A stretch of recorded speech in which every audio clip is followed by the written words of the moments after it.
the BAAL 50th anniversary roundtable event. As you'll know by now, 50 years ago, in 1967, the first BAAL annual conference was held, and we are this year commemorating it in various ways. And the Executive Committee of BAAL decided they'd like to organise a roundtable event where we can hear from former chairs of BAAL, eminent applied linguists from the last few years in their own right, and we've asked them to talk to us about ways in which BAAL as an organisation, but also applied linguistics as a discipline, relates to and communicates with policy and practice. So we have this afternoon, the running order is in your book of abstracts, and I'm going to say the timings as well, so that the speakers as well as the audience will be aware of these.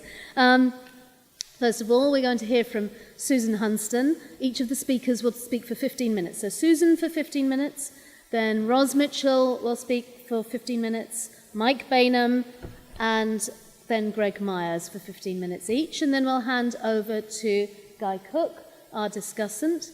Guy will summarise and add to what the other speakers have said, and then we'll open some discussion with those speakers. So that should all take about 30 minutes. And at the end, if all that runs to time, at the end there should be about 15 or 20 minutes where we can open for questions to the floor, from the floor. So that's my job now is to scurry down to the front and hold up timing flags to the speakers so that we get time for the questions and answers at the end. So I shall start by asking you to give Susan Hunston, please, a very warm welcome. Thank you very much.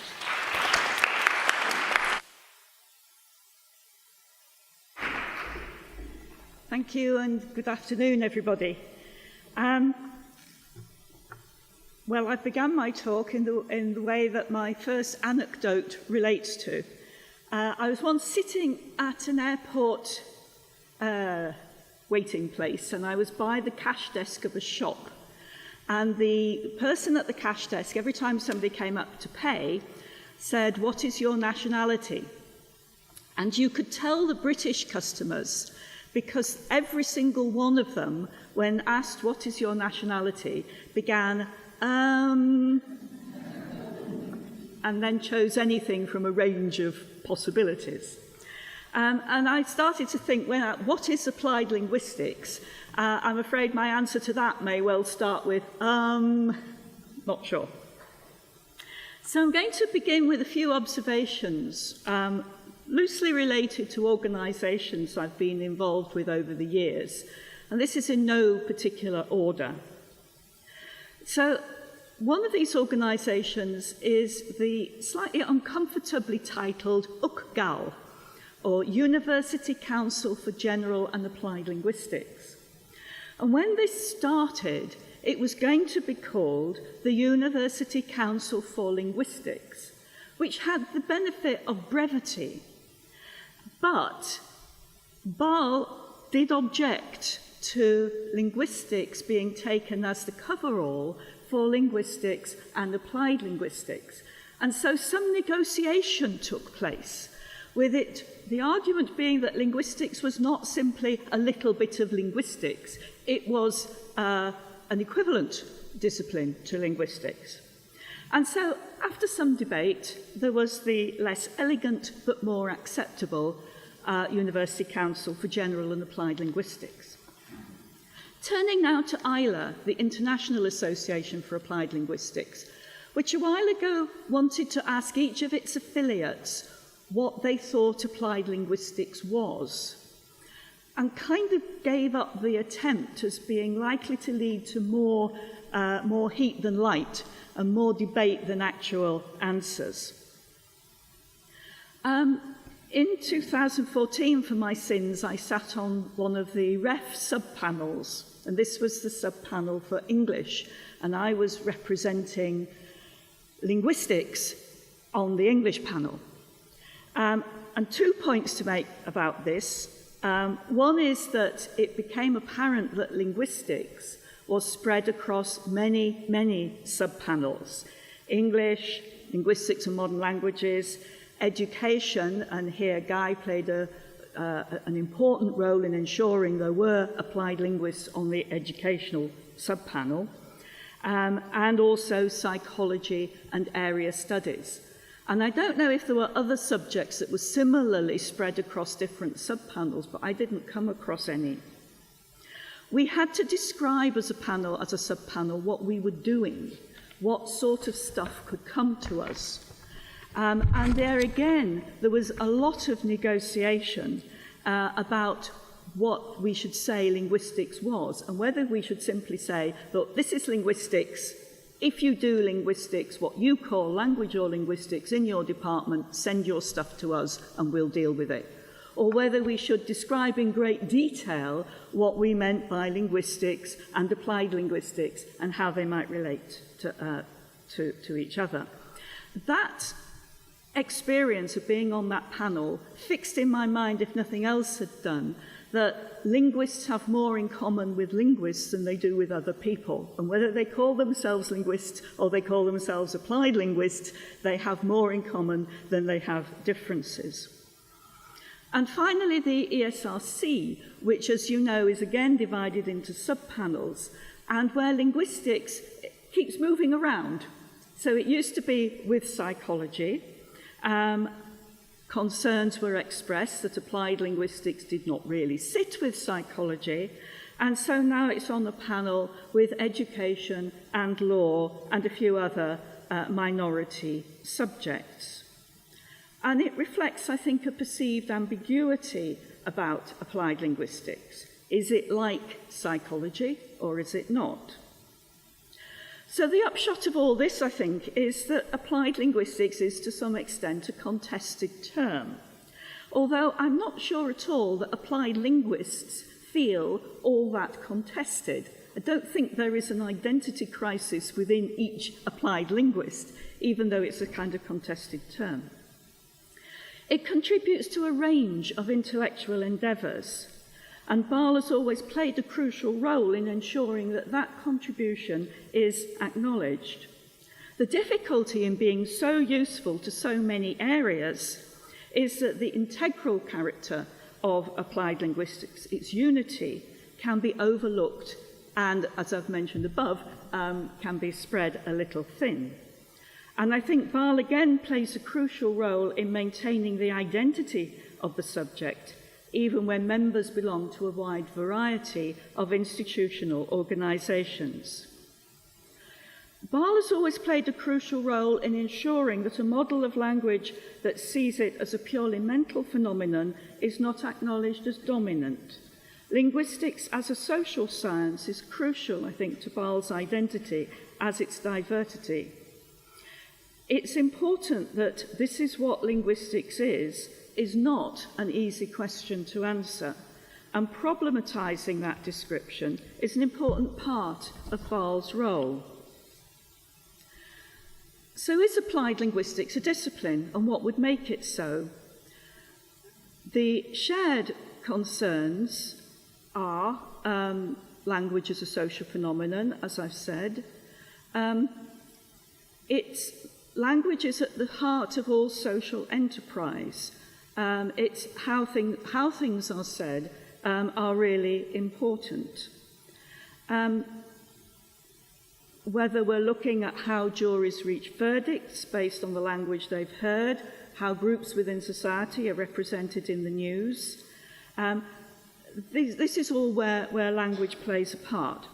And we have a shared belief that the detail of language use really matters. Knowing how language works is important.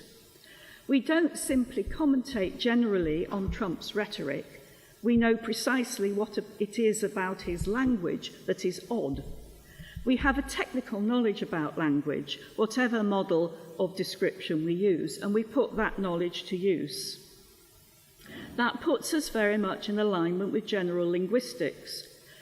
But we also acknowledge a variety of descriptive models. We don't have to be grammarians or sociolinguists or conversation analysts to agree that the technicalities of grammar, social variation, and interactional organisation are important.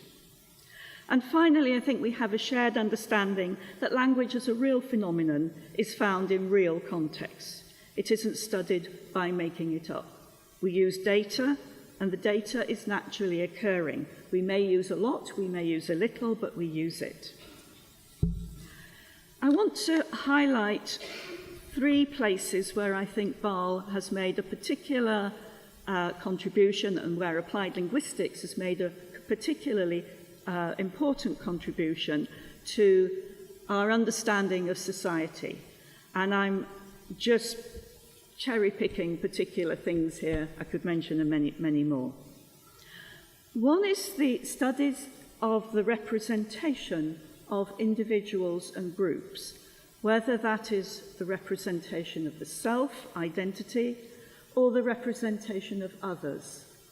And it includes things, particularly things like gender identity and ethnic identity. Acknowledging that the identity is performed through language. Acknowledging that every utterance is a choice. Recognizing the contribution of description to theory. And recognizing the importance of creating problems as well as solving them. I've become very aware that research councils like to talk about problem solution, whereas social sciences in particular, and I mean this not disparagingly, create problems or identify problems or problematize rather than solving problems.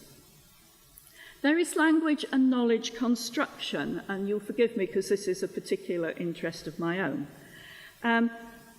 Social science, studies of science, are important, and what applied linguistics does is focus on the linguistics of the science and technology discourse.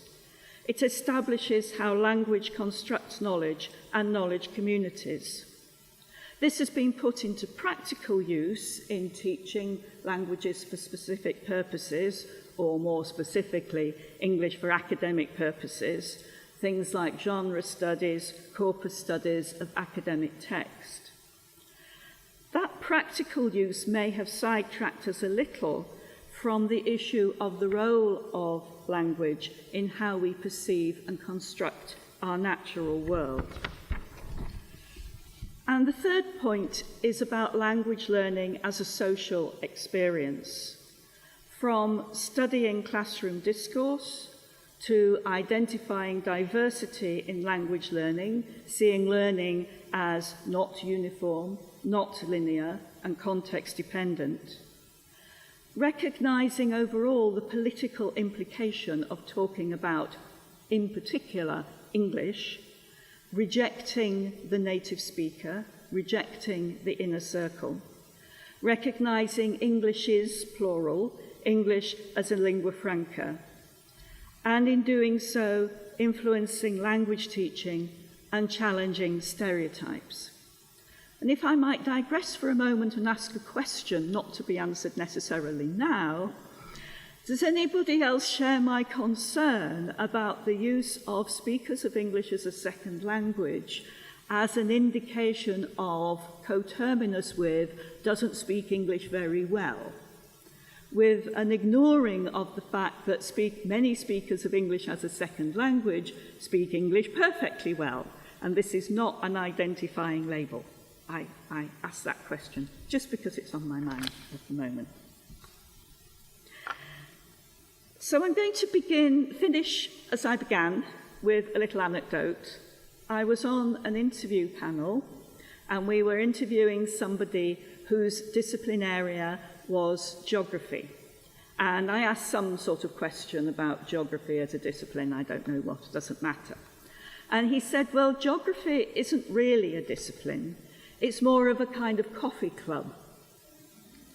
Now, it sounds dismissive, but we should remember that the coffee clubs of the 18th century, and if it was actually not the 18th century, forgive me, the coffee clubs of the 18th century, or some century like that, were the place where real learning was going on and real inventiveness was going on.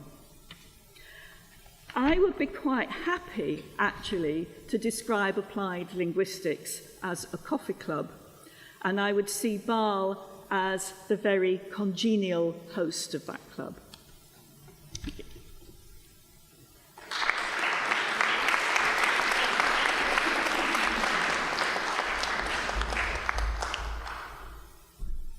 Thank you very much, Susan. And as Susan takes her seat again behind our invisible round table here, can we welcome Ros Mitchell to be our next speaker? Thank you. Thank you, Tessa, for the invitation, and thanks to the local organisers and the EC for the invitation to take part in this kind of taking stock exercise. I'm going to look, responding to your invitation, at our impact, its extent, possibly its lack of extent, in particularly the domain of school education. Now, I know that BAAL and applied linguistics, as history has turned out, has primarily concerned itself, I think it's fair to say, with international English language education.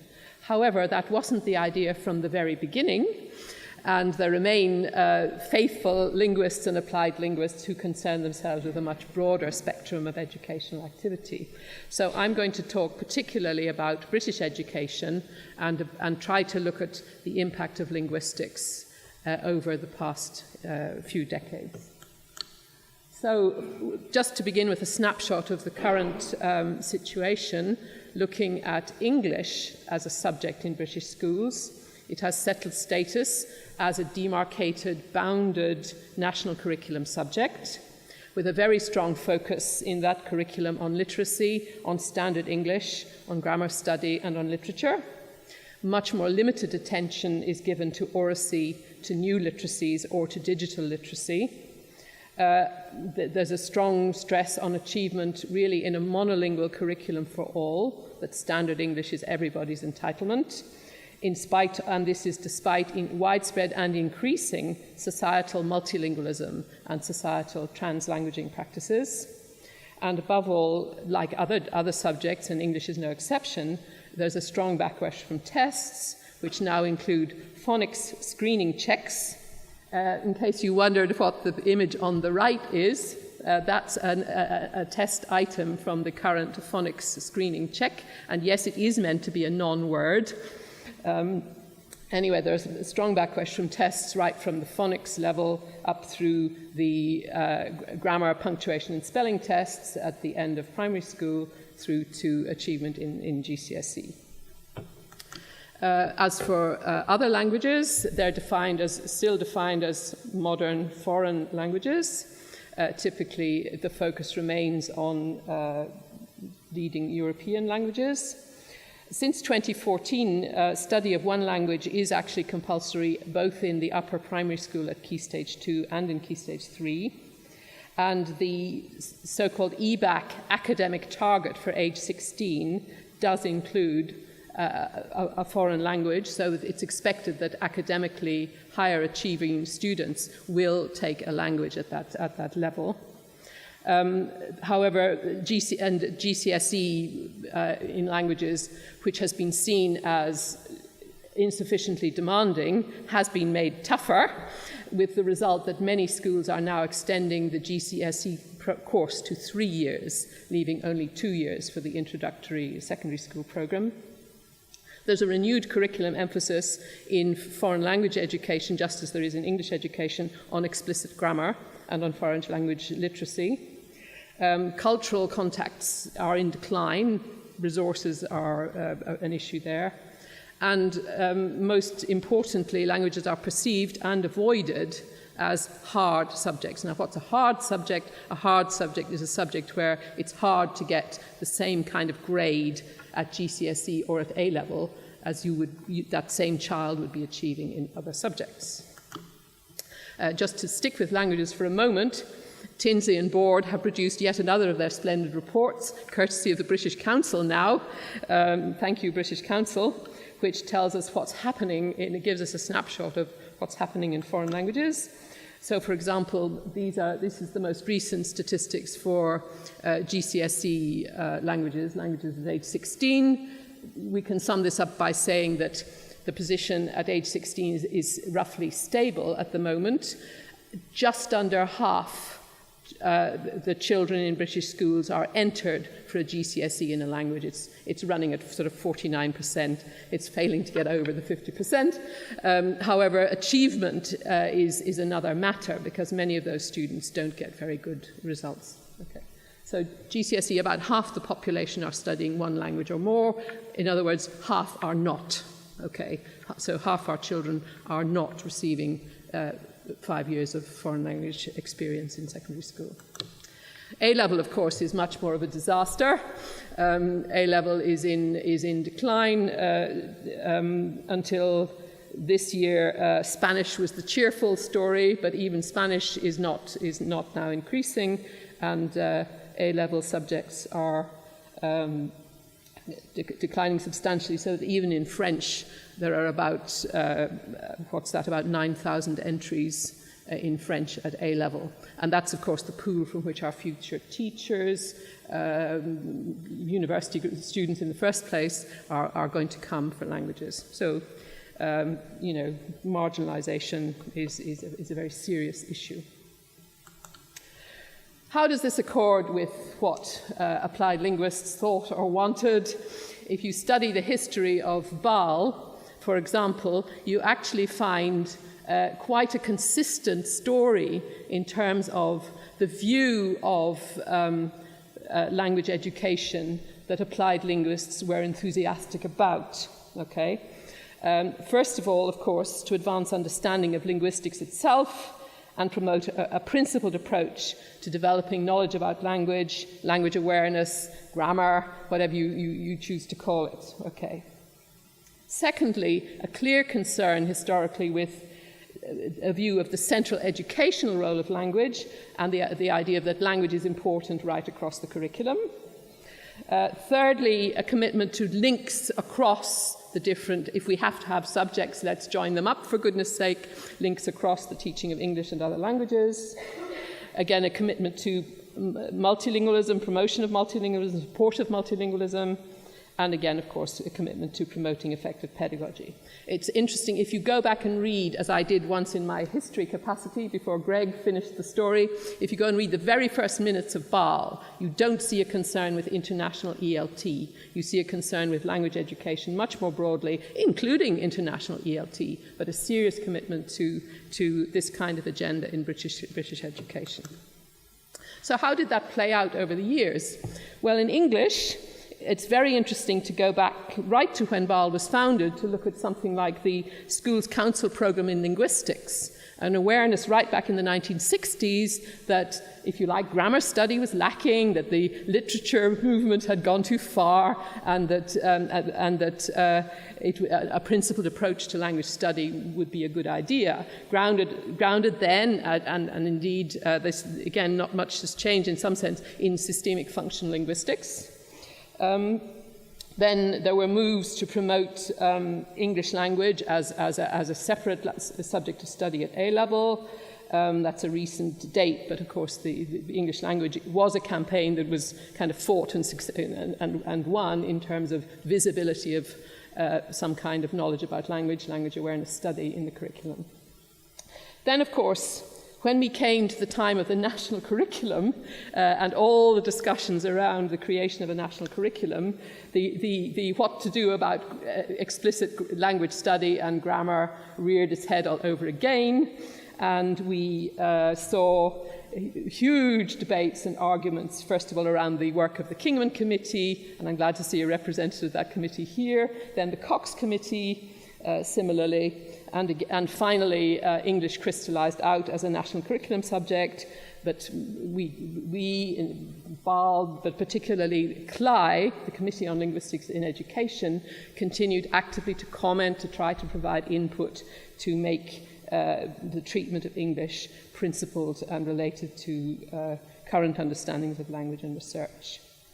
I suppose the biggest, in a sense, the moment when we all retreated in this was around the LINK project. The LINK project was an ambitious project funded by the then Department of Education. to promote knowledge about language among teachers, because there was this recognition that English teachers were basically literature graduates and lacked language knowledge. But what kind of linguistics was appropriate for teachers? Well, the LINK program, again, offered a broad conception of language knowledge, including a fairly relaxed and descriptive approach to language variation. There's a strong sociolinguistic strand in the LINK materials. But this just didn't match with an increasing preoccupation on the part of policymakers, ministers, with what's measurable, and in particular with standard English and the notion of standard language being the business of education. So there was the LINK project materials were withdrawn, were not quite put under a ban, but anyway, the idea that any idea that they would have public sanction and be the basis for teacher education disappeared. So the national curriculum, the increasing the narrow focus as the national curriculum evolved on standard language happened again with continuing debates and discussions and contributions from applied linguists as we moved through the national literacy strategy. The whole issues about phonics and the best way to teach reading. Again, there have been attempts by applied linguists to contribute linguistic knowledge, if you like, to those debates. But whether the present situation really reflects what the consensus would be among applied linguists about what's desirable, I think you will see there's still quite a gap. Foreign languages, another interesting area. Of course, for some decades we could rely on the Centre for Information on Language Teaching and Research as, if you like, the spokesperson of applied linguistics in foreign language education. And I don't know if there's anybody here who participated, other than me, in the so-called National Congress on Language and Education in the late 1970s, early 1980s, but that was a serious attempt to promote interdisciplinary cross-subject working among mother tongue English teachers, foreign language teachers, community language educators, all kind of language at different levels. And these were major events with major publications and so on, but again, all kind of swept away by the ultimate decision that the national curriculum would basically be a subject-based curriculum with these strong subject boundaries. British applied linguistics, of course, also produced John Trim, that phenomenon, who, of course, is in a sense a prophet honoured much more outside Britain than in, as one of the moving figures, if not the moving figure, in the projects of the Council of Europe that ultimately led to the Common European Framework of Reference for Languages. Interesting that's a languages ladder. A language progression is conceptualized in steps. Many of us could critique that model, but nonetheless it's handy if you're into educational accountability and a highly measurable curriculum. It's interesting, though, that Britain could never bring itself to adopt the Common European Framework because of basically political resistance to European ideas influencing the British curriculum. So instead we had our kind of non-research-based imitations in the form of the national curriculum levels and then the languages ladder and so on. Interesting how we took the shadow without the substance, really, I think. There are, again, linguists are contributing to the new, the innovation about primary schools, and there's been a recent review of foreign language pedagogy, which, if you read it, folks, will just make you sad that such basic and obvious things have to be said, like have a curriculum, make sure teachers have pedagogic content knowledge, but that's essentially what the Foreign Languages Pedagogy Review has to say. Okay, so the current challenges for people like us: the curriculum retains these strong subject boundaries, remains assessment-driven. The Gove reforms have increased the sort of academic focus. That may be good in some ways, but there are question marks about its relevance to many students. The gulf between English and for other languages remains very wide. We are still, and we're in a situation where, on the whole, policymakers prefer input from teachers' bodies and professional consultants rather than from academic researchers. I think that's not an unfair conclusion. So in this context, what do? Resources are limited, everybody's attention is elsewhere, everybody's worrying about Brexit and Trump, nobody's worrying much about the shape of the school curriculum. Oh, but we've just had reforms, we're not going to have major reforms anytime soon. Nonetheless, applied linguists do remain active, do remain busy, we haven't given up. And there are ongoing responses still to government initiatives and consultations. More substantially, BAAL in particular, but also other bodies, continue to promote, if you like, a diversity and innovation in terms of the school curriculum. So BAAL itself runs good events, language learning in context of cultural diversity, constructing Englishes, foreign language in the primary school, coming up next year, cognitive linguistics in education. These are all healthy events which keep people thinking, keep people questioning what's going on in our classrooms. Linguists provide courses and blogs and resources. The UCL site called Grammarianism would be just one example. University centres locally engage with schools. The work of Goldsmiths in London at the Centre for Language, Culture and Learning, for example, is one of the several centres that pay attention to multilingualism and modes of multilingual education. Clearly, Mosaic in Birmingham is another. SIG activities, the new CALE SIG. And I must mention, I'm sorry Language in Africa are not here, they clash with us, because it's very striking how even the Language in Africa SIG, their main agenda is language and education. So these are very encouraging developments.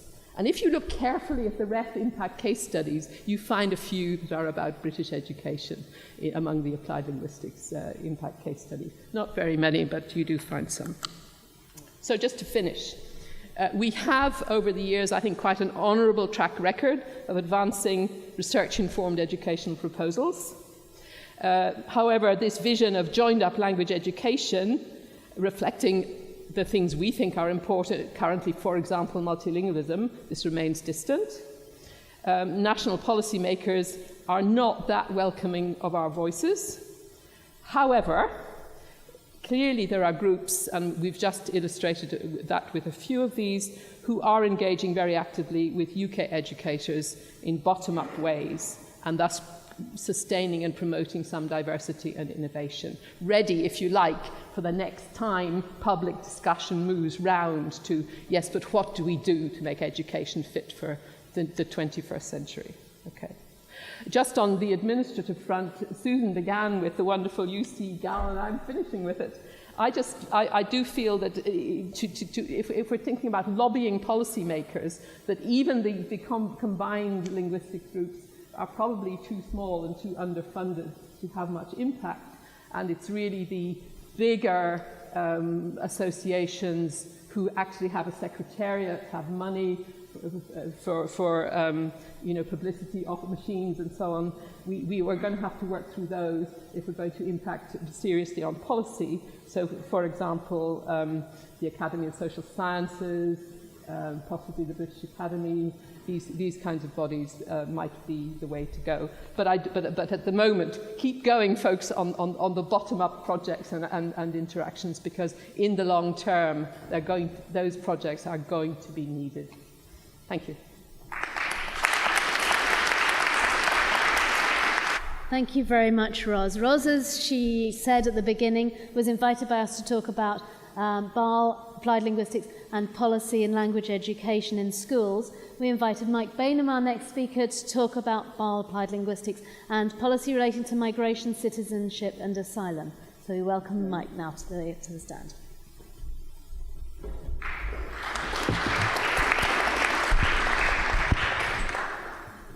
Good afternoon, everybody. Great to be here. Yes, I'm really talking from the perspective of adults. That's really, I've always worked in adults And it's been great to hear from Ros all of those to be reminded of the whole issue around Kingman and all of the things that happened, and the focus around schools and, education. So I'm going to start from the year 1985, 86, about that period.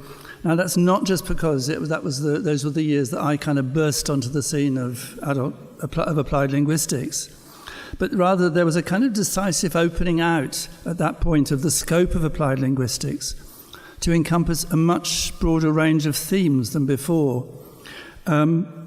Prior to that, and I do accept what Ros was saying about the broad themes initially with BAAL, but from a sort of an adult perspective, it could be mistaken for the kind of theoretical wing of the EFL business. That's what it felt. And there was this kind of opening out. And I think an influence here that I always recognize in my own work, and I think we should remember, is that of Chris Candlin with his emphasis on language in social life. So any aspect of the social world is capable of attracting the attention. I think of Guy's work on genetically modified crops, for example. We think, well, where's the language in that? But yes, there is. For me, one of the big openings out, and it's interesting that one of the main protagonists is in the room, David Barton, was a distinct shift towards literacy research. How did this happen? Around the mid-'80s, there was the publication of Shirley Bryce Heath's Ways with Words, which was incredibly influential. People kind of read it. I heard Netta Goodman call it an ethnographic novel, or you read it like a novel. It was very exciting. Equally exciting was Brian Street, whom we are still mourning, his literacy in theory and practice. So there was a kind of turning point in literacy which led to the formation of organizations like BAAL and a kind of involvement. In fact, the first paper I gave at an applied linguistics conference in Reading all those years ago, when Ros had a baby, or I think you had a baby on your back or front, was about a multilingual literacy event. So that was it was a feeling, and I wasn't researching that at all in my PhD, but I was drawn into that by the kind of intellectual excitement of the moment. There was a move then to develop a research base in literacy, which came to be known as the New Literacy Studies. I was involved and excited in this, as I told you, and involved in some of the initial. So where was adult ESL in this? And one of the senses I want to bring out is that literacy developed a research base in the mid-'80s. It didn't really happen in a kind of focused way for adult ESL much later. Now, there are some distinct counterexamples of this, and I'm thinking of the work of industrial language training and the kind of collaborations that brought John Gumpertz to the UK and led to the very important contribution of the crosstalk film. And Celia, who's crucial in this development, is here today as well. So this is a strand of work which was research informed. I don't think, however, it totally spread through the adult ESOL world. I mean, we were talking about this morning, in fact, but I think the kind of real focus on adult ESOL research came later. The foundation of the Journal of Natekla, Language Issues, also happened at this period. But I would say that there wasn't a programmatic development of a research base as it did in adult literacy for more than a decade, I would say. There was also the Ecology of Adult Language Acquisition project, another of Celia's projects. I don't know what Celia would think. I didn't think that had such an impact on the field. I mean, it'd be interesting to hear. It was a very important project, but it didn't kind of disseminate in quite the way that, through to the everyday activities of teachers. I could be wrong, but that's one of my perceptions. And it could be because ESL teachers, and that's the terminology of the time, would typically be looking to mainstream ELT-oriented research for its theoretical framing. So there was a sense with ESL, there was this body of work, loads of stuff going on in the ELT, and we can just kind of borrow and map sort of things from there. I'd like to digress, however, and review the development of a research base in adult ESL, the equivalent experience in Australia with the Adult Migrant Education program in Australia. I don't know if anyone here has from or worked in Australia, which culminated in the formation of NCELTA at Macquarie. So there you had well-funded research on migrant language education, at least 2 decades, possibly more ahead on the UK. It's worth also mentioning in the Australian context the development in the 1990s of the National Language Policy, driven by Joe Lobianco, which subsequently became the National Language and Literacy Policy. It was a policy that evolved, and literacy became folded into it in the mid-90s. Funding under this policy continued to drive the development of a research agenda in AMES, the Adult Migrant Education Programme.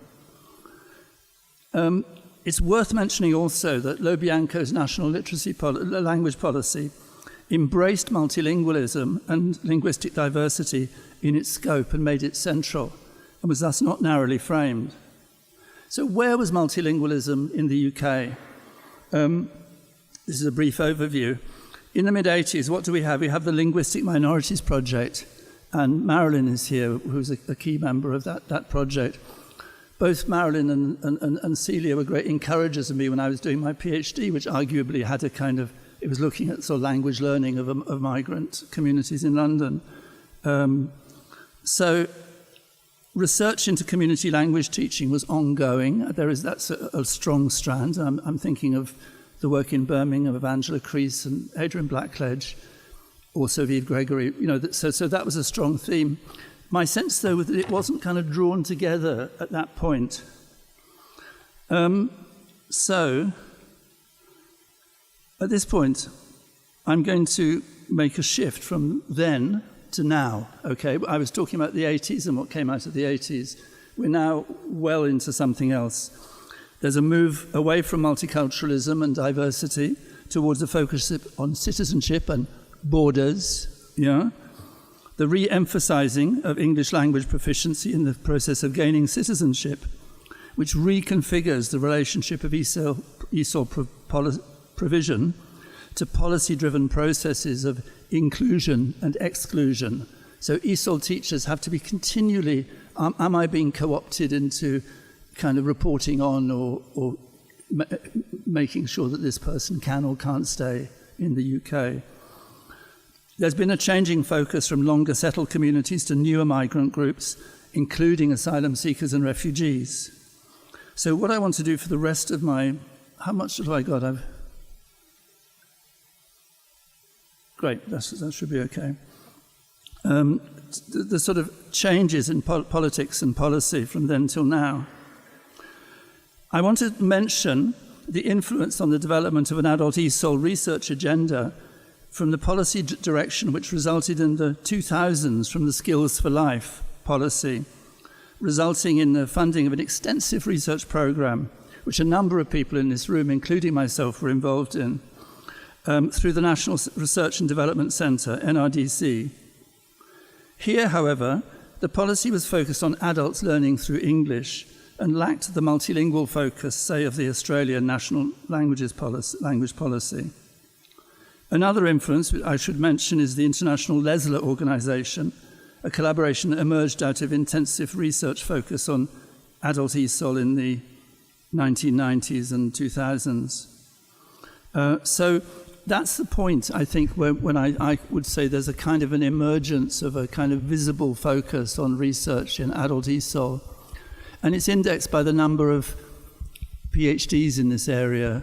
A number of people came out of our work in the 2000s and have done their PhDs at Leeds and Birmingham and King's and a number of centres, Lancaster, around the country. 5 minutes. I find either, I must be losing my sense of time because either I go far too long or I do too short. I think I'll try and do it right.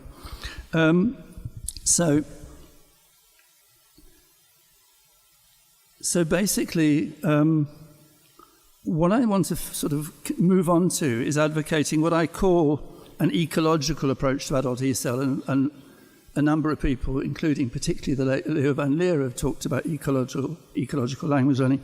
What do I mean by that? I came back to the UK in 2000 as a professor of TESOL, Up till then, I'd been working mainly in literacy in Australia, but I felt I was a professor of TESOL, I'd better do TESOL stuff. So I started thinking, well, where is TESOL? Where should it be located? I wanted to see it in the context of the broad trajectory of migration processes. Classrooms are incredibly important places, but they're only one of the sites that are significant for newcomers to countries. Doctors' surgeries, hospitals, I'm thinking of the work of Celia Roberts, the workplace, schools, there are all sorts of other important sites. So I wanted to see adult ESOL as something that works within this kind of broad dynamic of migration and settlement, the trajectories of migrants. So the adult ESOL classroom, therefore, connects with other significant sites for migrants in the process of settlement. And within this scenario, English is one language in a much more complex multilingual dynamic. And I've been privileged to be involved for the last few years in the TLang project. And again, we have the director of the TLang project here with us, Angela Crease, which has been looking at the kind of the texture of multilingual interaction in these kind of complex, super diverse kind of environments where we live and work. So I think there is a bringing together, not so much driven by policy, because government policy is actually not sort of focused here, but there is a coming together from the kind of ground up in the way that Ros spoke about this bringing together of, it's not just sort of English, English, English, there's also, it's English in the context of other kinds of diversity and difference, yeah? So what are the ironies and challenges for the present? There's an increasing emphasis on English as a proxy measure for citizenship and participation, accompanied by a sharp reduction in funding for ESOL, leading to the Action for ESOL campaign, which I think it'd be fair to say came out of the ESOL, the adult ESOL, the research net. I mean, James, I'm pointing at James here. So thanks to James, we've had a sort of very dynamic ESOL research sort of discussion group online. And the kind of, one of the foci that came out of that was the Action for ESOL, which is actually arguing strongly for support and funding for language education. Another smaller, but I think significant thing, the Queering ESOL seminar series, which I have been involved in, also came out of a discussion on the ESOL research list. So there's also the involvement with making representations to policy. For example, Adrian Blackledge appeared to a government committee on small businesses. James Simpson talked about social integration and more, again, to a government committee. So there is a kind of a basis for making representations and arguing to policymakers. But it's a pretty bleak, I mean, you know, it's a pretty bleak scenario, I have to say, at the present. But I think these kind of grassroots, so from the bottom up initiatives have certainly got potential.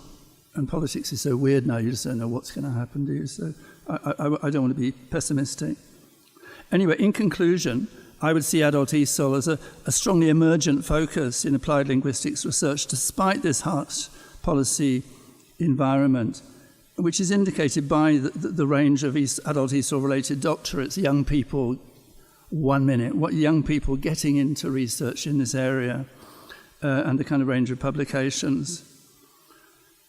Now, what I wrote to Guy when I sent this, Guy, more to follow in this vein. I have currently run out of steam. Yes, I've run out of steam, so thank you very much.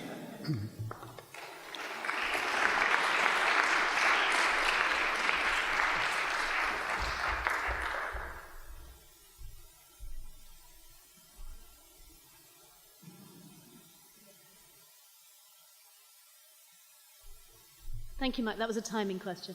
Thank you very much, Mike. The last of our main speakers is Greg Myers, and Greg has, in the last 2 years since stepping down as chair of BAAL, had the enormous undertaking of writing a new history of BAAL. Ros Mitchell in 1997 wrote a history of the first 30 years of BAAL. And Greg has undertaken to update that, adding the last 20 years, and working closely with Roz and with other people in the room and elsewhere to give us an accurate and textured record of our association, which we value greatly.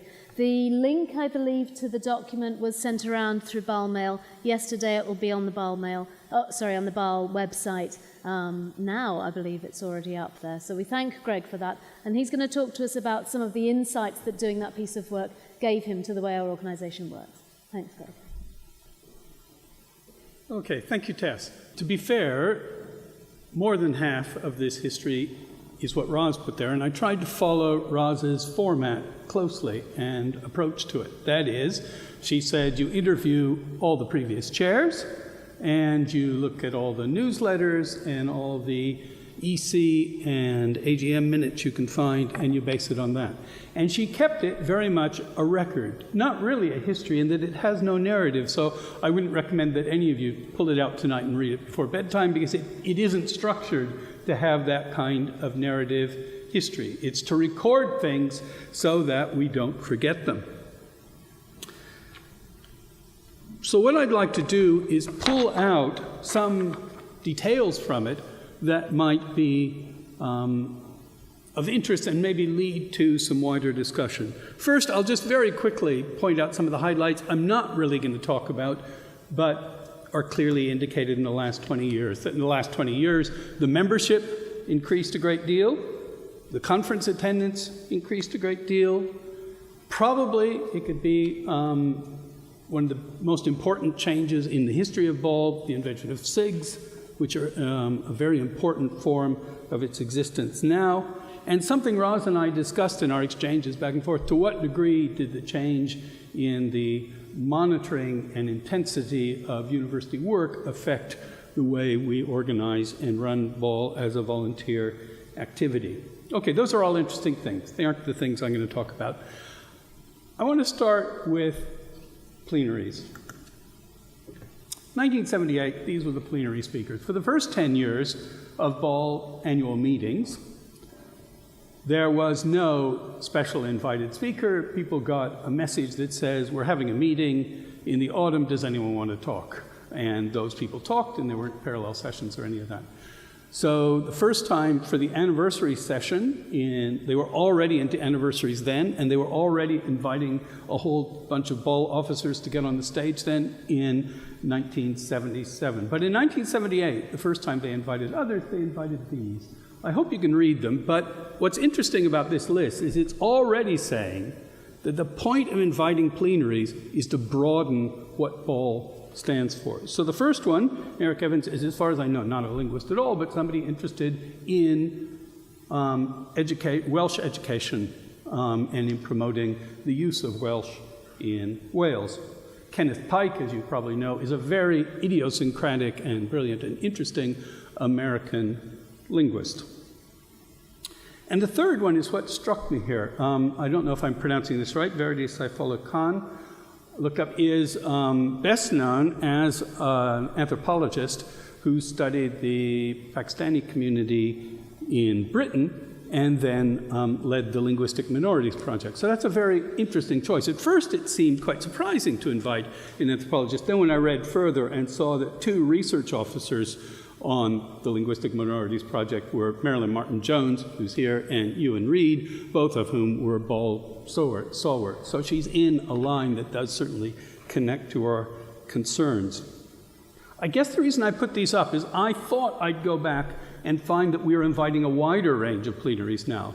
But the point has been, all the way through, to broaden by inviting plenaries. They weren't chosen by a vote of the delegates. They weren't chosen to represent what people were doing in the rest of the talks, but to set out some sort of marker. A longer list, which you may be able to see, some of this is probably very tiny for you, of the ones from 1979, when this started, to 1996, gives some idea. I've made a wild guess at those who are more language teaching oriented or language education oriented. I put in red to show the shift from it being mainly focused on language education to a wider range of kinds of topics. There's some other things we could say about that. It's interesting, most of those names are still known to me today, which says that the local organizers were quite clever in their choice. Many of them were before they became famous. A number of them are people who are invited back, which is an interesting feature we had. So it's a clear move from language learning and teaching to being the default topic to a wider range of topics. Somebody out there is saying, where's Henry Widdowson here? Do we actually wait 50 years before inviting him to give a plenary talk? Well, the 1979 talk, I believe it was, the whole conference was on linguistics applied versus applied linguistics. And for those who know Henry Widdowson's work, Alan Davies, who was the invited speaker then, was very much addressing the challenges that Henry Widdowson's work presented, and he was speaking then, as you would expect, too. Okay, so there's one issue. How do we use plenaries to signal something to the world outside about the organization?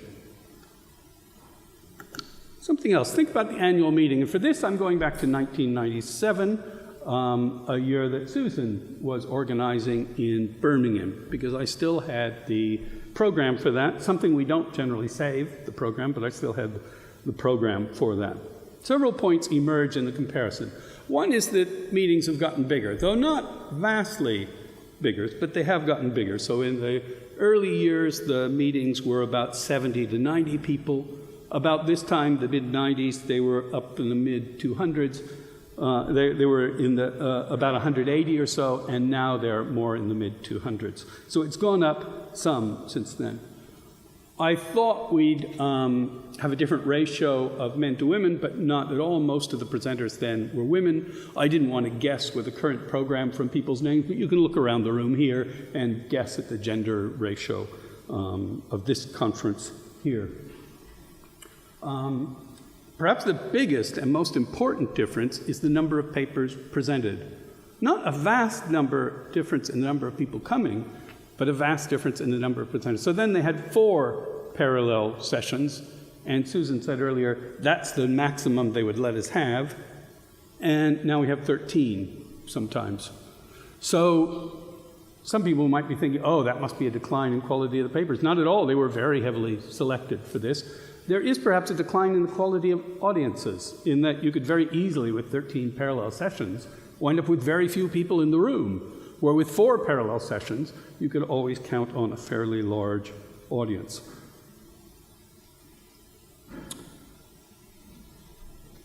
Another thing I noted was, again, looking at what I vaguely saw as language teaching, language learning topics versus others, I thought there'd be a big shift in them. But no, it was about 1/3 were language teaching, language learning then, about what it is at this conference, about what it is at most conferences. And if you think that was an odd one, I looked at the next year too. That ratio of about 1/3 seems to hold up fairly well.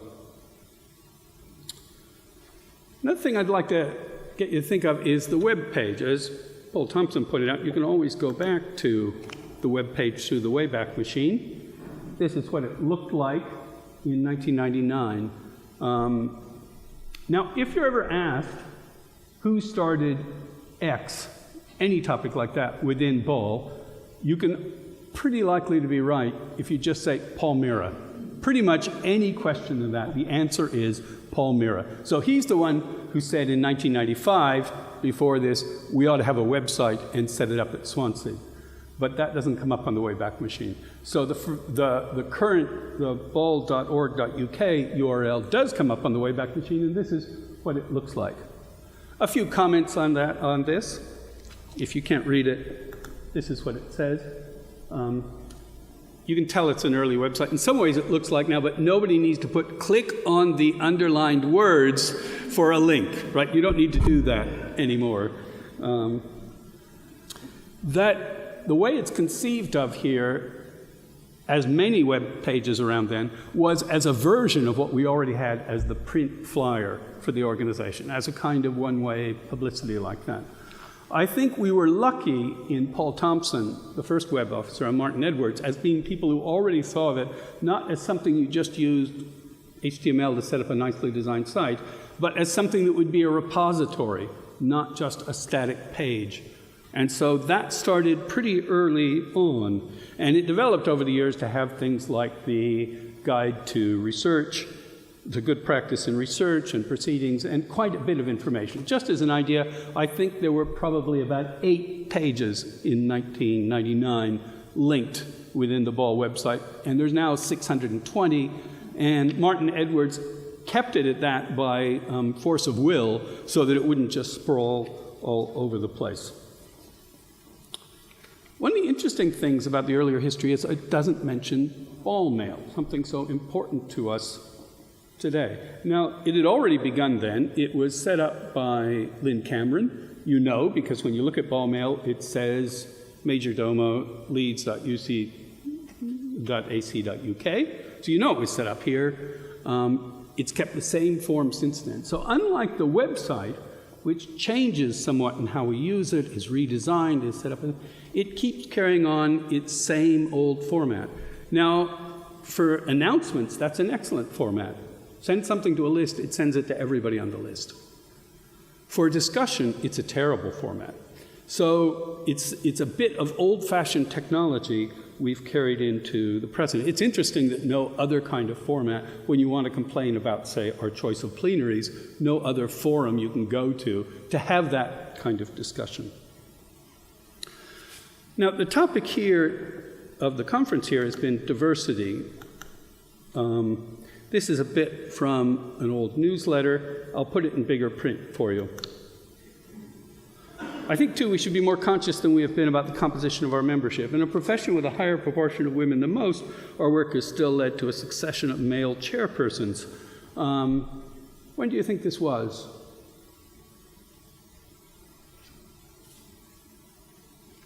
No, anyway, it's Chris Brumfitt in 1985. You could probably guess from that kind of dark, blurry look that duplicators gave to a text. I want to think about this because he talks about the gender issue there, and you might be feeling a bit of satisfaction. Well, we've cracked that because, as you could tell from the people up on the stage, we have fairly even representation since 1997 of men and women as chairs. But he raises other issues. He says, why is it we're studying linguistic minorities? Why is it we're studying ethnic minorities when those people aren't well represented? And the reason they aren't well represented is they aren't well represented in the profession. So that issue, we have nothing to feel smug about. That issue is still very much a challenge for us. Okay, so I've been talking about plenaries and how they signal topics, attendance, and how we get, the implied message there, we get in a feedback loop where some topic is less represented and keeps getting less represented because people come and see there isn't much of their topic, and you go around like that. And about the persistence of a format in form, but the change in the experience of it because the change in the number of presentations. I've talked about the web page and how we keep the same kind of technology for different uses. I've talked about diversity. All these are things that have to do with how we use our memory, our archive. So the BAAL archive was set up in 1985 by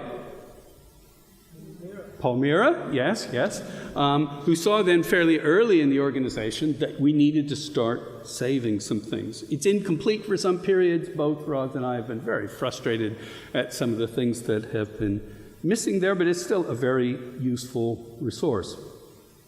On the most basic level, it records people who've done some work for the organization and helps you compare how things might have been different at a time in the past. It's still a quite considerable problem. We're in the ironic situation that academics document everything. Everything we do is written down, absolutely everything. But to a degree, it then vanishes.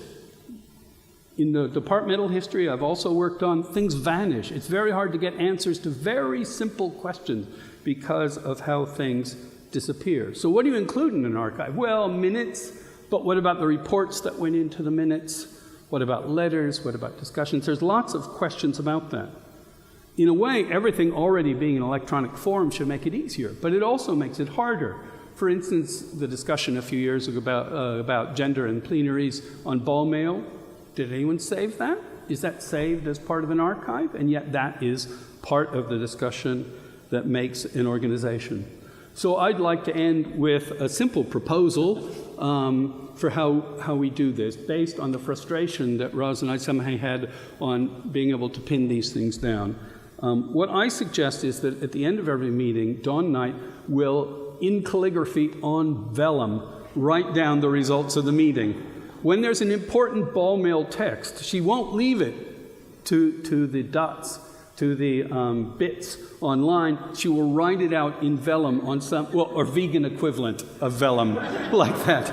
Everything will be recorded in that way. They will then be bound in the vegan equivalent of leather and sent to Warwick, where Richard Smith will chain them to the wall. And that will be the BAAL archive. Okay, thank you. So that concludes the first part of the session, which was to hear from our 4 speakers. We've invited Guy Cook, now also a former chair of BAAL, to be discussant for this event.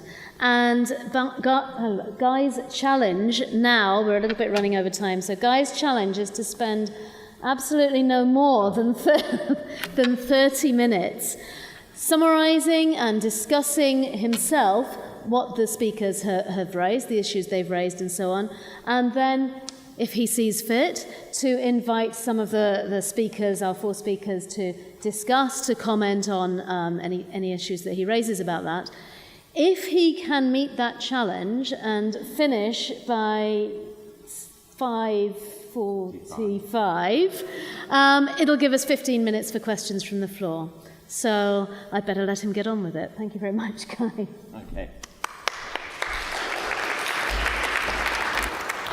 Thanks very much, Tess. So you've heard what I'm going to try and do, make a few comments on these lucid and erudite contributions by my fellow elders, and then to make a few comments of my own, and then launch a discussion, or maybe provoke you into a discussion on things that have been said. But I'd like, first of all, as I like to do generally, to talk about something completely irrelevant. But I hope that you'll see the relevance of what I'm going to say as I go on. I recently went to a play at the National Theatre called The Majority, and this was a one-man show by the author, who's an actor-author.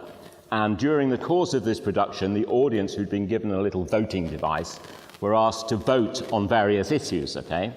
Philosophical and political issues. And the first one was how many people in the audience favoured Britain staying in the EU. And over 90% of the audience said they favoured Britain staying in the EU. And he laughed at us and said, well, what a surprise. London, National Theatre, theatre audience, expensive tickets, of course you all think that, okay?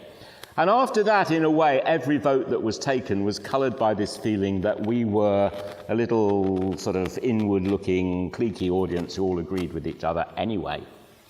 On a more serious scale, I recently read an article in the London Review of Books, which is a very penetrating and really worthwhile analysis of the detrimental political effects of social media in recent years, and it comments on a thing which I'm sure many of us have experienced, that you express a couple of points of view on Facebook, and thereafter it seems as though everybody in the world agrees with you and you never hear another point of view.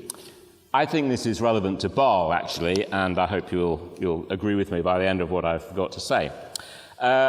The current state of applied linguistics, it seems to me, is one of some, well, the current state is some of one confusion and self-doubt, and it's been so for a long time. And Susan referred to this in her paper, and Greg, talking from a very well-informed historical perspective, has told us that regular debates about the proper balance between areas of applied linguistics started just 10 years into the history of BAAL, 10 years after 1967. So this doubt, this sort of self-doubt and endless retrospectives and reflections and so on has been going on for a very, very long time. And the upshot of it all, and I've been a member of BAAL for about 30 years, actually, and the upshot of it all always seems to be, well, yes, we do know what we're doing, really, and everything will be all right, despite appearances, in a way. Things started out in applied linguistics in a very straightforward way, a much more straightforward way than they are now, and this has been very well documented by many people. Applied linguistics was originally seen as a medium through which linguistics would transmit its findings to language teachers, providing them with a kind of enlightenment. But going on through the history of BAAL, this, of course, and again, this is very well known and well documented, was confounded by two developments, I suppose, about halfway through our 50-year history, when, first of all, Henry Widdowson, who is sitting in this hall at the moment, and we will be hearing more from tomorrow, made a case for applied linguistics having its own disciplinary identity, not being linguistics applied, not just being a channel for linguistics to talk down to language teachers, but to have findings of its own, a status of its own, and so on and so forth. And the second, I think, major change in applied linguistics at about the same period was very well summed up by Chris Brumfitt. This is writing in 1995, a definition of applied linguistics which is very well known, but the implication of which is that applied linguistics would be concerned with far more than just language teaching. It would be it would deal with any area in which language is a central issue. And as Greg Myers, not here but in an earlier article in, I think, a 2005 special edition of Applied Linguistics about this definition, said, well, this means that applied linguistics can really be about anything. And I think you I thought I had the quotation here, but I seem to have lost it. You said, well, it could be about military intelligence, HIV, AIDS, maybe you remember, anything, because every human activity has language as a central issue. So these two developments, to my mind, changed the nature of applied linguistics, and many other people have pointed this out as well. And this second one, this expansion of areas, led to what Mike called an opening out for applied linguistics, and Greg, I think, has linked this also to the very laudable emphasis on increasing diversity in all of its activities. And it's also inherent in what Susan was saying. Susan, by the way, also, of course, referred to this endless agonizing over what applied linguistics is, and you seem to suffer from it yourself if you begin every answer with So, two very big changes. And of course, both of these changes have proved an inspiration to many people. I'm not going to deny that. They've generated very good research, stimulating ideas, and energizing debates, not only between different areas of our subject, different content areas, but also between different points of view.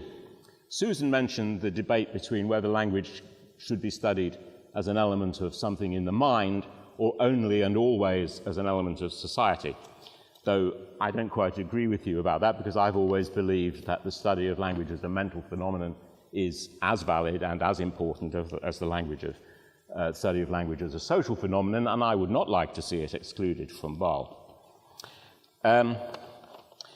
Part of that opening out was also, as we've heard very ably described by Mike and by Ros, an opening out of the initial focus, which was primarily on EFL. The term itself, I think, reflects some of the values of the 60s when BAAL was founded. So the notion of BAAL being concerned with language education broadened way beyond EFL to include modern foreign language teaching, which Ros has talked about, and also the notion of English being taught to its own speakers, not only its own native speakers, but, okay, if you like, its own speakers, i.e. English as a subject in the UK curriculum. And also to include the research into TESOL, as it's now defined, which has been very ably described by Mike. So there's been an opening out of areas, including an opening out of what is meant by English language teaching. But, and to me it seems that there are some problems with what has happened as well. So the increase in scope, which other speakers have referred to, was not just an opening out into a broader idea of, and a more tolerant and inclusive idea of language teaching. New fields began to appear under the heading of applied linguistics, So that if you look at this is the current list, but it's been growing over many years. If you look at the current list of areas on which the journal Applied Linguistics invites contributions, it's very long. And it's an open-ended list, a bit like Greg's comment upon what counts as a real-world issue in which language is a real-world problem in which language is a central issue. It's a list which can go on expanding and opening out ad nauseam. I mentioned this, I should remind this audience that the journal Applied Linguistics is still associated with BAAL. It is still associated, it is still published in association with BAAL and ILA, no longer with AAAL, which has abandoned it in some kind of hegemonic peak, I think. So this list is not only big, but it's ever growing. So it seems wonderful, doesn't it, that Applied Linguistics has opened out, if you want to use a positive term, and now includes so many, many diverse areas. But I think it can also be seen as a kind of fragmentation. I don't necessarily mean the word fragmentation in a negative way, because these kind of changes, these kind of paradigm shifts, tend to bring with them a period of intellectual excitement and creativity, and I certainly felt that to be the case in the 90s. But I often wonder, 90s and noughties, but I often wonder now whether in practice this diversification of applied linguistics has led to less rather than more intercourse between different areas of inquiry and points of view. What we have, in effect, one could say, is a lot of sub-disciplines of the discipline applied linguistics who tend to have their own conferences, their own journals, and indeed to talk to each other. And one depressing thing about this conference, I have to say, is how many people who call themselves applied linguists, including notable professors of applied linguistics in Britain, Edinburgh and Cambridge, for example, who have nothing to do with BAAL and never show any interest in it at all. This fragmentation seems to me a worrying thing, and this is where I link to my opening things about the danger in contemporary society of people only talking to those who agree with them anyway, okay?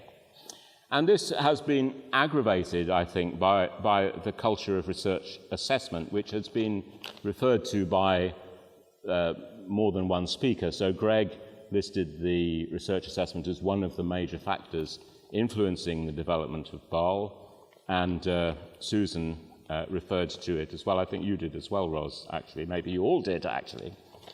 It seems to me that the culture of research assessment has a very detrimental effect on our discipline as an intellectual enterprise, because it encourages, in fact, it not encourages, it demands a kind of academic climate where there is very little time for intellectual debate, very little time to talk to people who might disagree with you, those who'd like to study language as a mental phenomenon instead of a social phenomenon.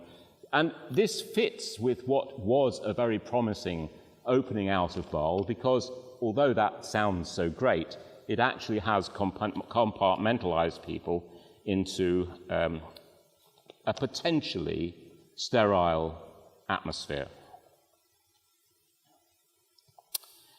Susan referred to all this in a rather kinder way than I am referring to it.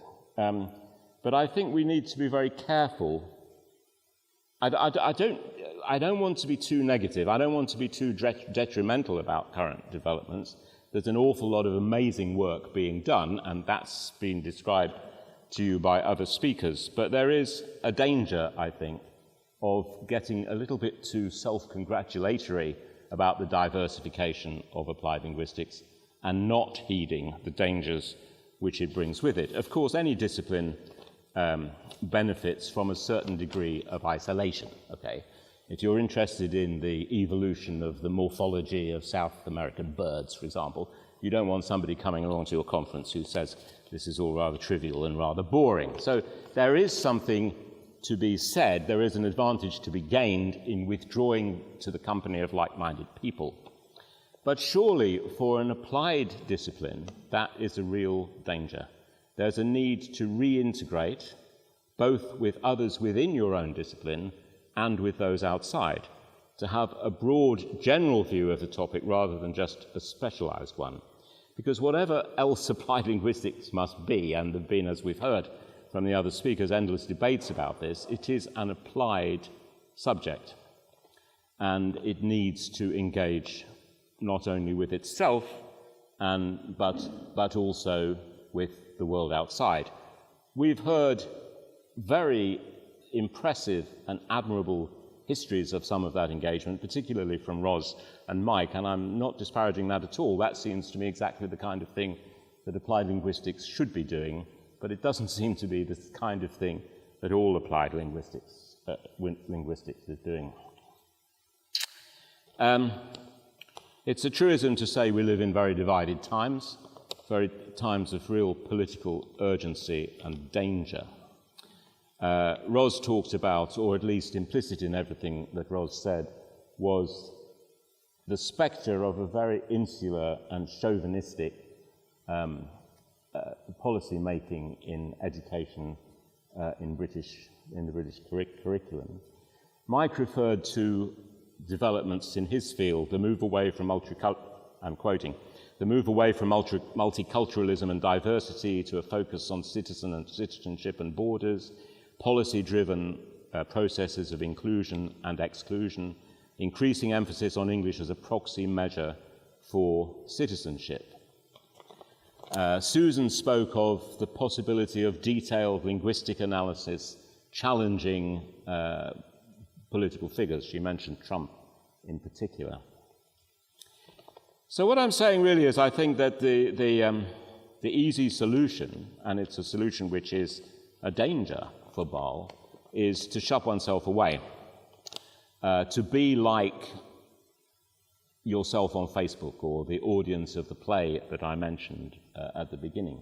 If I were to ask this audience what you think of Donald Trump, I'm pretty sure we would have virtually a unanimous answer.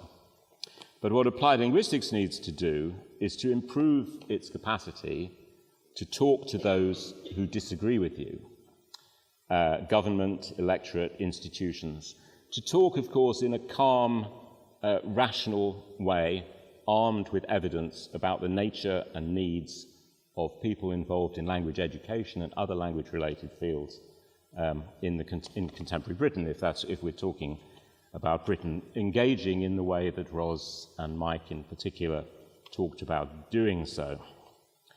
But it's not just a question of being able to engage in terms of informed evidence to come up with rational arguments and facts and figures. One of the most chilling things I found about contemporary politics is that the same facts can lead people to come up with very different conclusions. So if I, and I guess all of you probably, were to get on a train out of Waterloo as Nigel Farage did and hear a plethora of different languages being spoken around you, I guess your reaction would be, as mine would, oh, that's really nice, I really like that. But Nigel Farage, as you can see here, I hope you can read it anyway, you can imagine this even if you can't read it, very predictable, had a very different take on the same experience. So BAAL needs to assert not only its authority, or applied linguistics needs to assert not only its authority in terms of speaking in a calm, rational, informed way to people within its own field, but also, more importantly, to people outside, but also to assert values. I've got here a quotation from Christopher Brumfitt from 1995, which has always inspired me, rather. I hope you can read that. I'm not intending to read it through. Not only to speak in a calm, rational, informed way to people outside, but also to assert values in a careful way, I think, because I think there's nothing worse than applied linguistics, and there's a lot of it, which starts off with values and then uses evidence to argue circularly to come back to where it started. But it also needs to assert values as well as to provide calm evidence. I think it also needs to be aware, and I have to say to my fellow speakers that maybe more emphasis should have been put on this than you did.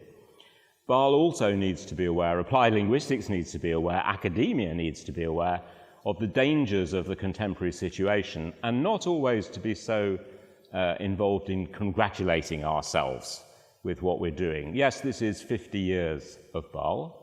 Great that it's gone on for so long. But there is some possibility that some of the great achievements of applied linguistics and the great contribution that it has made in the past are threatened by contemporary developments, the research assessment culture, the tendency for us all to like to huddle together and talk to people who agree with us. So lots to be pleased about, and we've heard impressive accounts of past research from my fellow speakers, but also I think a lot to be worried about and a lot to uphold and fight for in the future. Thank you.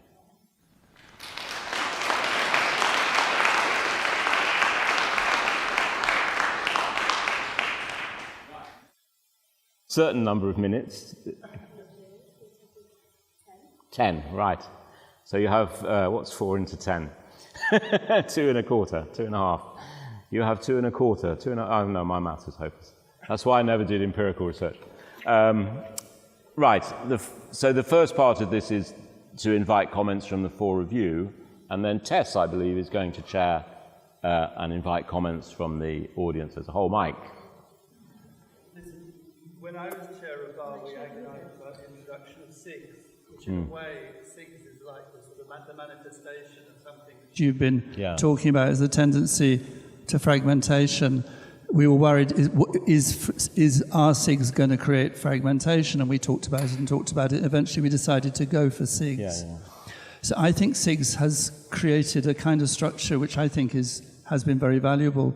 But maybe as a practical suggestion, you could think of BAAL, the organisers of BAAL could think of events which bring together SIG A and SIG B around a topic and reintegrate through, as a sort of practical measure for reintegrating or getting that dialogue between these sort of fragmented areas of discipline. Yes, but surely the key thing about a special interest group, whether it's called that or whether it's some other kind of specialised endeavour, is that it withdraws to hone its own practices, but then that it re-engages. And I think what often happens with SIGs, and as a former chair of BAAL, I know this to be the case with BAAL SIGs sometimes, I'm afraid, that they withdraw but they don't reintegrate. So what I'm suggesting is a mechanism for encouraging reconnection. Yeah, I agree.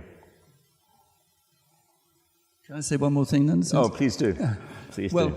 I think I'm beginning to think that the really important sort of research themes of our time are not going to be single discipline, they're going to be multidiscipline. So it's not just being able to speak to policymakers, but it's being able to convincingly speak to other social science researchers in terms that they're going to understand. And kind of many people, like take migration, which is an area I'm concerned with. There's a huge volume of research on migration. Getting the language dimension into those discussions is quite hard. It's not something that people say, oh, great, language, let's, so you have to kind of argue your side, argue your case. And I think we've got to get much better at talking to other researchers, but of course also being, the policy advocacy side is crucial too. But terms like multidisciplinarity and interdisciplinarity contain a paradox, don't they? Because to be interdisciplinary, you have to have a discipline. Like being international, you have to have a nation. So what is needed, I'm all for that if disciplines coming together, but disciplines have always done that, actually. It's when people talk as though interdisciplinarity would somehow replace disciplinarity that I think there's a kind of a conceptual taxonomic problem. I think it's more of an actual practical problem that there are large themes, research themes, and language people need to be able to insert themselves convincingly into those debates which go across. Yeah. Not departing from our own disciplinary base, obviously. Yeah.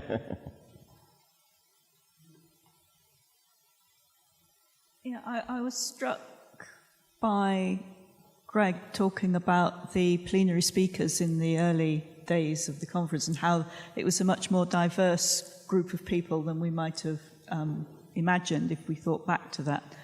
I mean, one of the ways that BAAL has always achieved the things it wanted to do was by the simple mechanism of who you chose to be plenary speakers at the conferences. So I remember, for example, when we were very keen to engage more with translation studies, we looked around for who was doing translation studies and invited them to be a plenary speaker. And if you're talking about wanting to achieve things and going outside who we know, who are our familiar friends as being the plenary speakers, that might be a mechanism to do.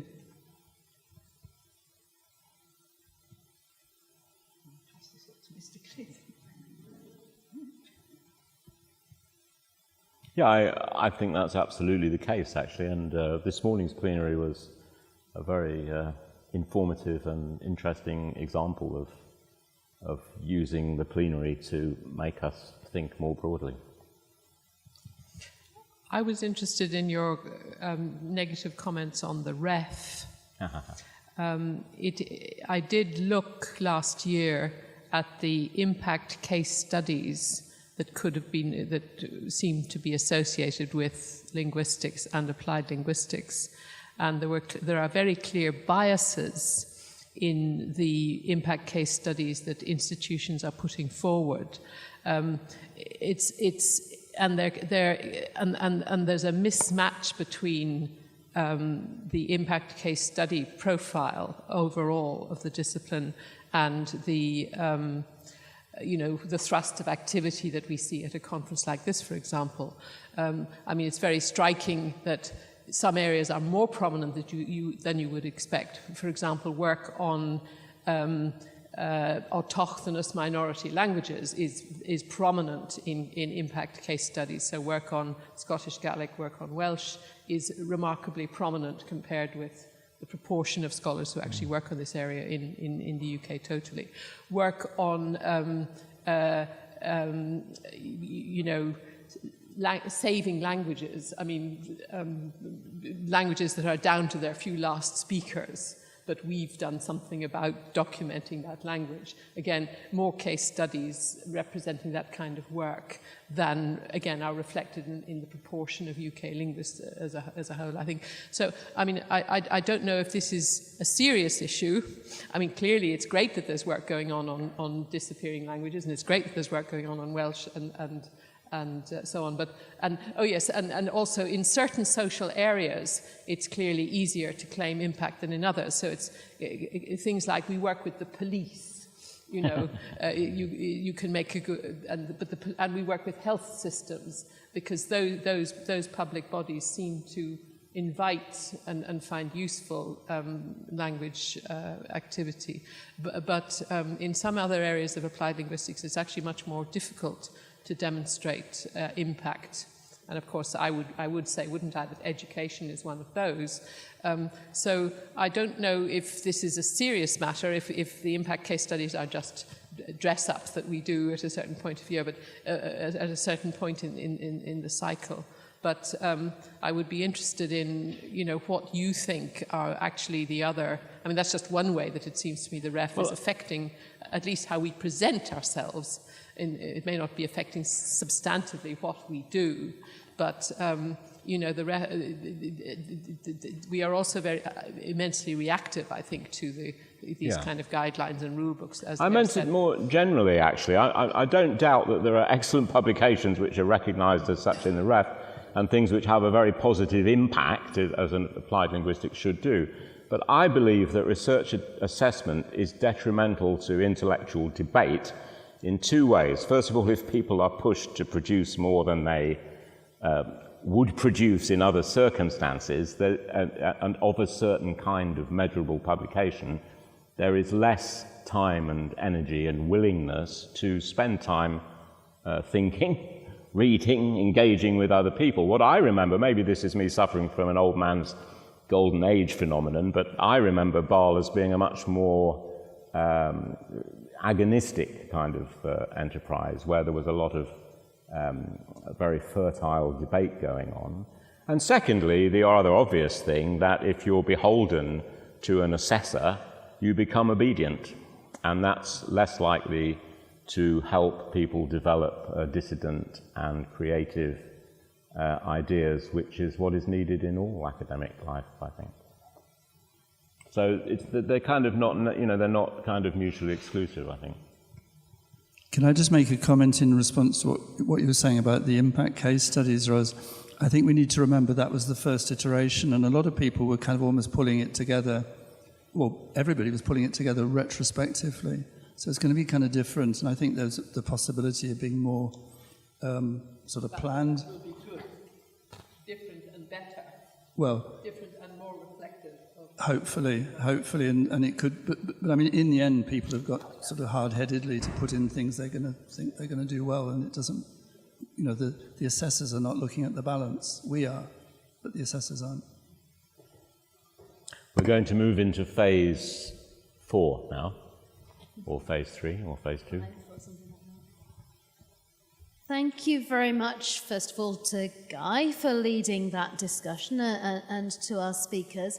We haven't allowed you to ask any questions in between the talks, so now's your chance. We have 15 minutes for questions. There's a roving microphone, I think, and ideally questions can be directed to all of the speakers, and then they can choose who gets to answer them. So, questions. There's one at the front here immediately.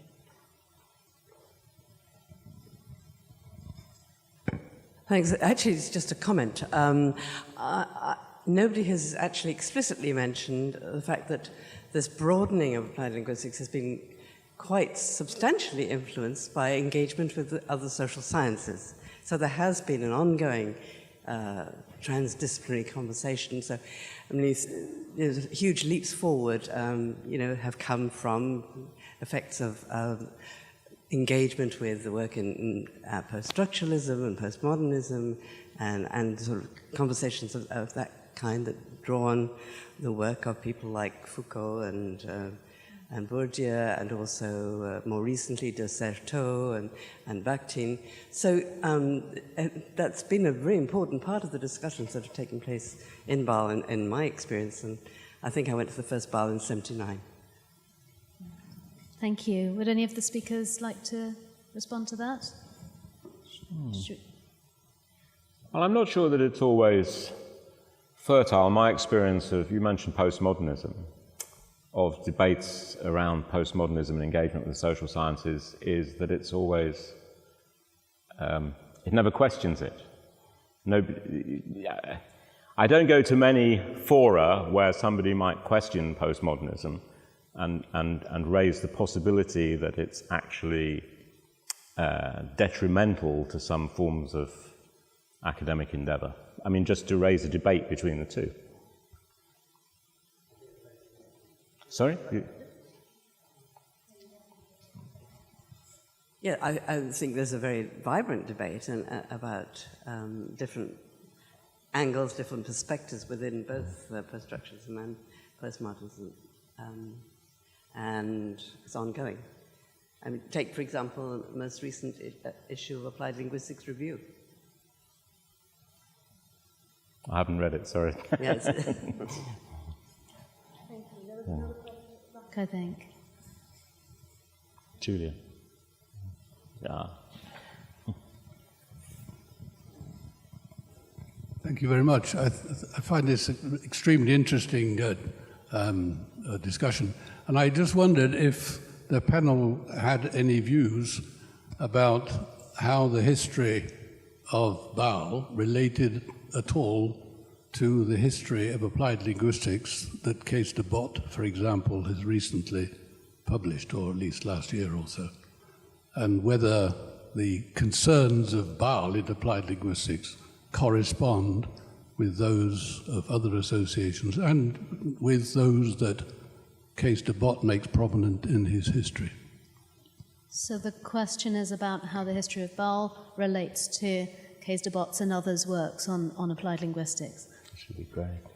Yes, whether this is a history of applied linguistics here is different from or related to or coincides with applied linguistics as it's been practiced elsewhere and is recorded, for example, in Case de Bot's book?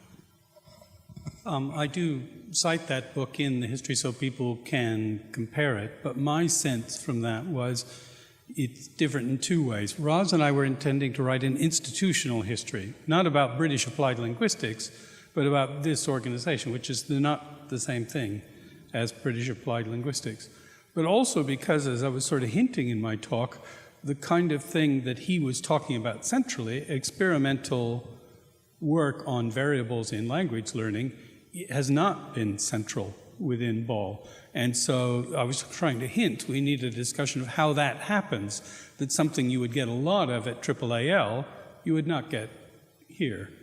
So that's an interesting question, but it is surprising how little overlap there is between his history of the field intellectually and our history of this institution, how little overlap there is between them. I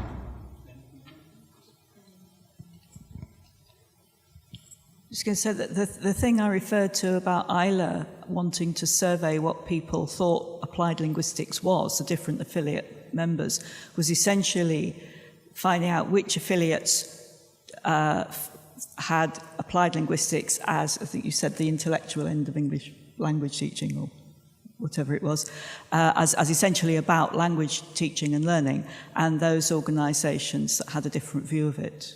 So. Another question, I think, here at the front.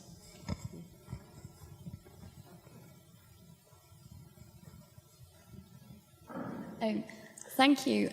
What a key tension that seems to come from the discussion is between applied linguists' tendency to find problems, to problematize, which Susan talked about, and then the move demanded by research assessment towards research that has impact, that is measurable, that can be evidence, that I guess in a way finds solutions. And I was just wondering if any of the panelists could comment on how we reconcile that tension, or perhaps not reconcile it, contest it, challenge it. What can we what should we be doing about that?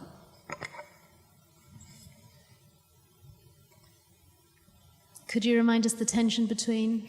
Sorry, okay. That was a very long question. So Susan talked about the fact that actually applied linguists want to problematize. They're looking at very complicated situations and they're identifying problems. But actually Guy raised this issue that research assessment wants us to to do research that has demonstrable impact, that can be evidence, that can be measured. In a way, I guess that's potentially about kind of finding quite neat solutions that fit well into impact case studies. So how do we... what can we do about that tension? Does that make sense? Okay. Problematizing and solution finding. Well, yeah. I mean, there are lots of things that are apparently of interest where there is no solution needed. I mean, the language development of normal children is surely a classic example because it's very, very interesting, but there's nothing to do about it other than...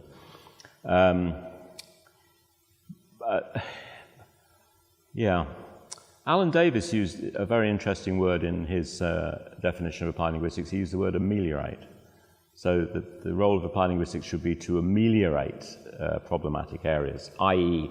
there is never going to be a solution. I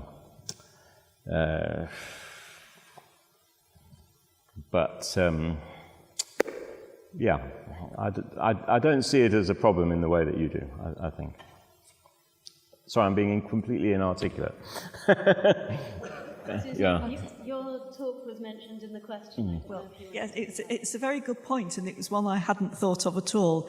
But I think it's not if it is a problem, it's not a problem that's unique to applied linguists.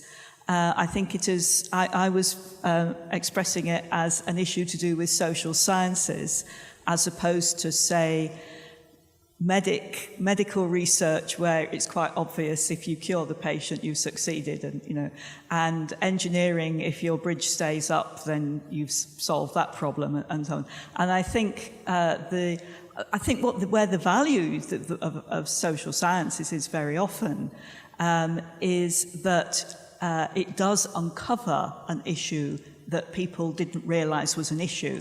And I think for applied linguistics, it's very often that people point to something that everybody takes for granted and says, you can't take that for granted if you talk about it in a different way, or if you look at the way that language is being used in that situation, then actually it isn't the way that we, in common sense terms, think it is. Which is not an answer to your question, but I don't have an answer to your question because it's such an interesting one and I need to go away and think about it. That was a very polite way to frame my question. Could I just say I'm more optimistic than perhaps your question implies. Refs seem pretty spaced out these days, and the requirements, don't seem to me to be such that they should dominate everybody's program of intellectual inquiry.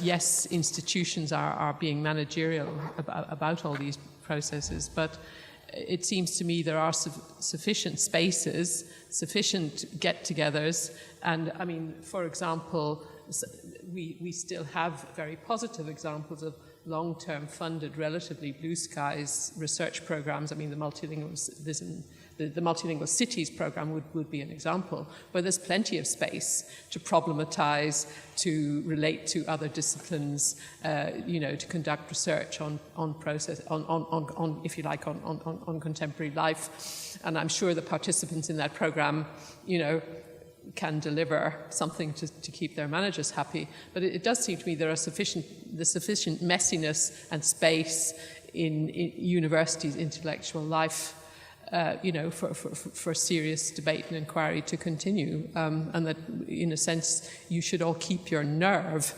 I mean, if the ref actually blocks serious inquiry, in the end, the ref will be abandoned, because ultimately, we need to be educating critical people, and critical inquiry is part of that process.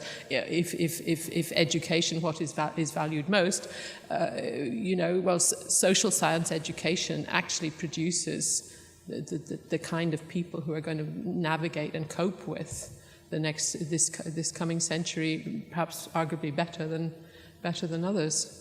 So I don't think we should be too despondent or negative about the possibilities. We're clever people.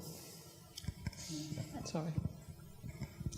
I don't see the opposition that you place it quite so strongly. I think in many ways the impact process starts with the engagement. You have an interesting new problem that hasn't been researched before.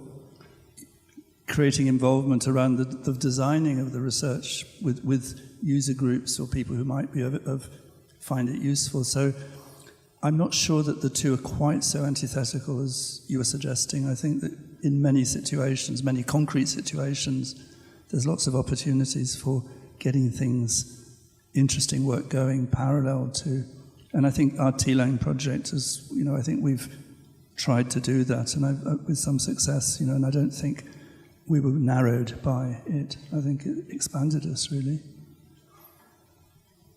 I think it's fitting that we conclude on that optimistic note, and I'm aware that at 6:00 there is the alliterative event book prize Prosecco, Pies and Peas, I believe, in the Great Hall. But before we leave for that, I wanted to say an enormous thank you on behalf of the BAAL EC and the membership to our 5 participants in the round table for accepting our invitation, for accepting the challenge that we set them. We asked each of them to talk about something different and something difficult in applied linguistics that's relevant to us all. And each of them said yes straight away and have given us 2 hours of an awful lot to talk about and to think about later. We decided not to give long introductions to our speakers because we wanted to hear from them, not hear about them, as it were. But please do take time. In the Book of Abstracts, there is a short biography that gives you an idea of their careers and their ideas. And I'd like to thank them now not only for speaking this afternoon, but for their contributions to applied linguistics, which have been great and which have influenced us all. So thank you very much.